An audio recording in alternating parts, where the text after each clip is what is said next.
ఈ నెల 28న విశ్వవిఖ్యాత నటన సార్వభౌమ నందమూరి తారక రామారావు జయంతి సందర్భంగా మోతీనగర్లోని ఆయన విగ్రహం వద్ద పెద్ద ఎత్తున అన్నదాన కార్యక్రమం నిర్వహిస్తున్నట్లు విగ్రహ నిర్వాహకులు తెలిపారు. ఈ కార్యక్రమానికి మంత్రి తలసాని శ్రీనివాస యాదవ్, కుకట్పల్లి ఎమ్మెల్యే మాధవరం కృష్ణారావు హాజరవుతున్నట్టు తెలిపారు. ఈ కార్యక్రమంలో మాజీ కౌన్సిలర్ సిహెచ్ సత్యనారాయణ రాజు, కుమార్ గౌడ్, పాడిపండ్ల చక్రపాణి, ఆడుసుమల్లి వెంకటేశ్వరరావు, బుల్లయ్య, వీరమాచినేని రత్నాకర్ రావు, సాదినేని కిషోర్ బాబు, పట్టాభి రామారావు, తిరుపతి ఎన్టీఆర్ అభిమానులు తదితరులు పాల్గొన్నారు.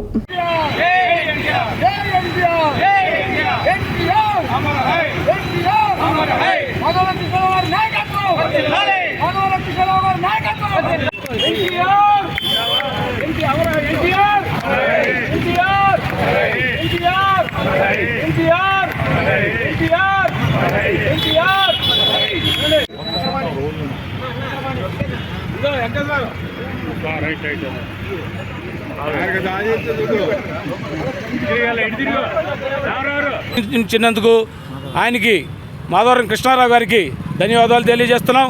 అదేవిధంగా తలసాని శ్రీనివాస యాదవ్ గారికి కూడా అన్నగారు కూడా ఆయన కూడా ఒకే మాట అన్నాడు, ఆయన లేకపోతే మేము లేం బాబు. ఆ రోజున ఆయన ఆ విధంగా మమ్మల్ని సహకరించబట్టి మాకు ఎమ్మెల్యే పదవులు ఇవ్వబట్టి మేము ఈ స్థానంలో ఉన్నాం. ఆయనకి జీవితాంతం కృతజ్ఞతగా ఉంటామని తలసాని శ్రీనివాస యాదవ్ గారు కూడా ఆ రోజు చెప్పడం జరిగింది. ఇందులో భాగంగానే మేము మే 28వ తారీఖున అన్నదాన కార్యక్రమం పెద్ద ఎత్తున నిర్వహిస్తున్నాం. ఆ కార్యక్రమానికి కూడా తలసాని శ్రీనివాస యాదవ్ గారు, మాధవరం కృష్ణారావు గారు వస్తారని కూడా హామీ ఇవ్వడం జరిగింది. వాళ్ళు మరొకసారి వారందరికీ మా పేరును కూడా సహకరించిన కార్యకర్తలకు కానీ, తలసాని శ్రీనివాస యాదవ్ గారికి కానీ, అదేవిధంగా మాధవరం కృష్ణారావు గారికి కానీ మరొకసారి ధన్యవాదాలు తెలియజేస్తూ నమస్కారాలు తెలియజేస్తున్నాం. ఓకే, మన ముఖ్యమంత్రులు శ్రీ కేసీఆర్ గారు వారి అబ్బాయికి కూడా అన్న నందమూరి తారక రామారావు గారిని పేరు పెట్టుకున్నారు.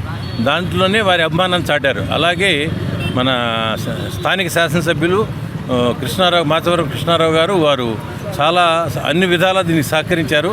అలాగే నిన్న తలసాని శ్రీనివాస మంత్రివారి వారిని కలిస్తే వారు కూడా నేను ఈ స్థాయికి రావడానికి అన్న ఎన్టీఆర్ గారు వాళ్ళని అన్నారు. అందరూ ప్రతి ఒక్కరూ అంత అభిమానం చాటిస్తున్నారు.